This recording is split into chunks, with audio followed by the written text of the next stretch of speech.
বর্ণ পীর মাশায়েখদের দাওয়াত করেছি, আলেম ওলামাদের দাওয়াত করেছি, আশিকে রাসূলদের দাওয়াত করেছি।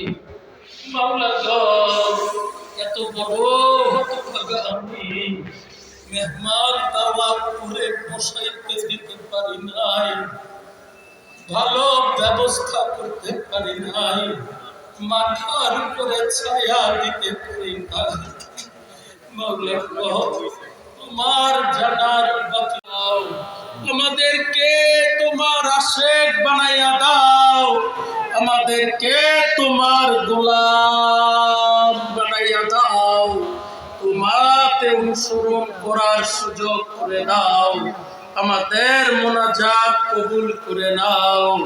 আমিন আমিন সুম্মা আমিন। বিহাক্কি লা ইলাহা ইল্লাল্লাহু মুহাম্মাদুর রাসূলুল্লাহ।